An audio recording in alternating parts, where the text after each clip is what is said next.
Well, the Eagles improved to 2-0 after defeating the Kansas City Chiefs 20-17 in a brutally ugly game.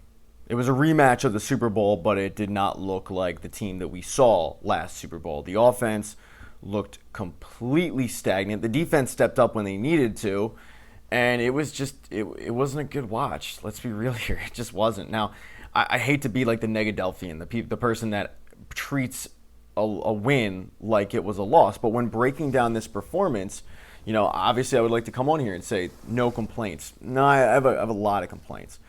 My big fear coming into this season, and I talked about it on a video. You can click the link right there if you want to go back and watch it. My big concern coming into this year was that new OC Kevin Petula was going to face exactly what Brian Johnson faced, which was a Nick Sirianni who had his hands all over the offense.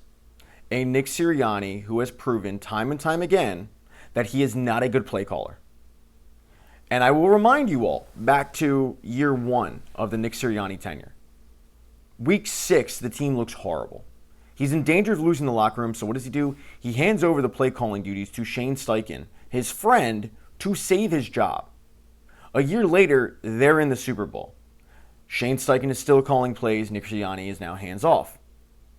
The next year when Shane Steichen leaves for the Colts job, they get Brian Johnson. Not Nick Sirianni's friend. No, if anything, it's Jalen Hurts' buddy. And Brian Johnson comes in, and it's well reported at this point that Brian Johnson was really calling plays with one hand tied behind his back because Nick Sirianni would meddle. His fingerprints were all over the offense that seemed to be neutered. Brian Johnson is let go, and now you've got Kellen Moore coming in, a proven OC who has called plays in the past, who Nick Sirianni can't bully. He can't tell Kellen Moore anything he doesn't already know. So Kellen Moore is calling the plays. Nick Sirianni is once again hands off, and what do? They win the Super Bowl this time. And now you replace Kellen Moore with an offensive coordinator and Kevin Petula who's never called plays. And what does Nick Sirianni do? But I just won the Super Bowl. I think I know what I'm doing. Hey Kev, why don't you do a wide receiver bubble screen? Swing passes are cool. You can't tell me that the offense today that we just watched against the Kansas City Chiefs did not look like a very similar offense to what we watched in 2023. The team that looked great until the wheels fell off, and then they ended up getting boat raced by Tampa Bay in the playoffs. This looked like a carbon copy. An uncreative offense that couldn't get in a rhythm, that couldn't flow, that really couldn't do much. One of the things that I hate about July, August football talk is the proverbial top 10 list, where Jalen Hurts is held off. It's done so because people want a talking point, and it's the elite conversation. Is he elite? Is he not elite? And for the most part, I think Eagles fans just go, I don't really give a fuck if he's elite. Does he win? And he wins. He wins a lot. And my take on that has always been, I don't really care if he's elite in your book, but I've seen him be elite. I've seen him come from behind and beat Buffalo. I've seen him in the playoffs, in the Super Bowl, the biggest stage, when they take away Saquon Barkley and he guts the Kansas City Chiefs defense of the air. I didn't see that this game. Now, with that said, he was not good this game. His passing, his timing, everything was off. When he was forced to throw, he just didn't look good. Even the ball that was delivered to Devontae Smith that eventually led to his touchdown, he threw off his back foot. He heaved it up there. Devontae did a really good job of, repositioning himself and stopping and catching it. But for the most part, this was not a crisp performance from Jalen Hurts. Fine. That's going to happen.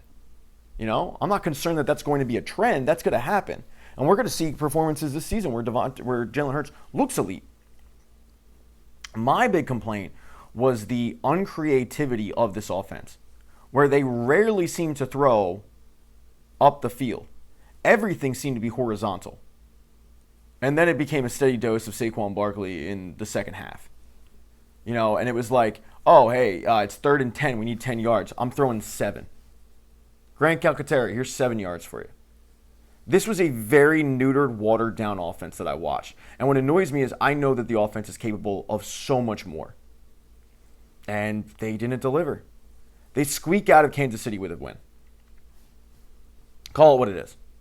Because if Travis Kelce catches that ball, which I feel like 9 times out of 10 he does, it's a completely different game. Completely different. But also keep in mind that this is a Chiefs team that lost Mike Dana, that lost their left tackle, Hollywood Brown left the game. Like, they were dealing with pretty big injuries in this game, and the Eagles still squeaked by.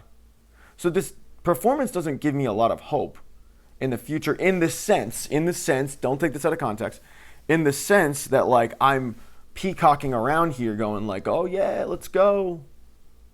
Fired up, go Birds. Obviously, I'm happy they won. 2-0 is a lot better than 1-1. I still think they will easily win the division. But looking at this performance, they played a Chiefs team who the last 2 times we've seen the Chiefs, they've gotten boat raced.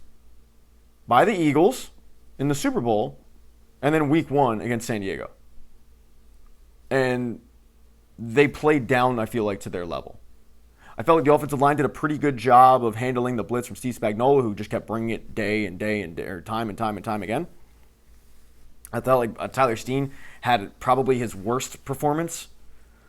But even then, like, offensive line as a whole did a pretty good job. I feel like Andrew Makuba, we saw the ebbs and flows of a rookie. He had some really, really strong plays. And I'm not just pointing out the interception, but there was the one play where he completely shut down, and I forget who it was, but he stopped the guy from getting the key 3rd down conversion. The Chiefs end up going for it on 4th down, and they end up getting stopped. And that was huge. But then he had the first touchdown of the Chiefs was Makuba. He ended up having the penalty, ended up letting Travis Kelce get in space, and then ended up getting trucked by Patrick Mahomes on a key 3rd down. The 3rd down also on the penalty was huge because it got him off the field, but because of his penalty, it prolonged the drive, and the Chiefs ended up scoring. So it was kind of a, you take and you give, or you give and you take, whatever you want to call it. But for the most part, the defense played pretty well. No huge complaints there. The defense did kind of what I expected them to do against a Chiefs team that is not, I don't think, the Chiefs from the past, the Chiefs that we've grown accustomed to. It was the offense that surprised me, the offense that worries me.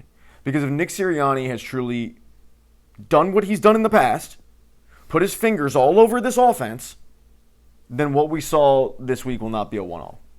Then we are going to routinely be sitting on our couch or at a bar or at a buddy's house or we're in the link, and we're routinely going to be sitting there going, what the fuck is wrong with this offense? What is this play calling? And just like with Brian Johnson, Kevin Patullo is going to be hearing about it. When in reality, I really think it's the play caller.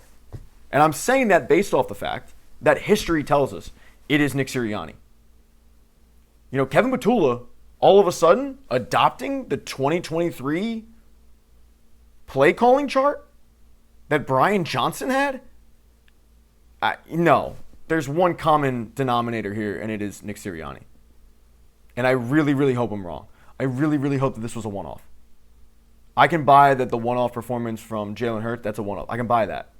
But to consistently have these plays of Saquon, 3rd and 6, bubble screen, 3rd and 6, out route, like, it's not getting done. There's no creativity. There's no motion. I saw barely any motion.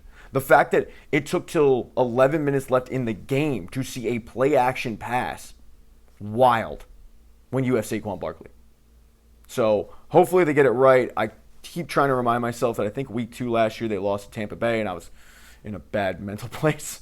But I'm frustrated because it's one of those situations where I know they're capable of more, and it just didn't happen. Please subscribe. Subscribing is cool. Like, dislike. What were you most frustrated about in this game, and what did you like? What did you not like? Let me know in the comment section. As always, go Birds!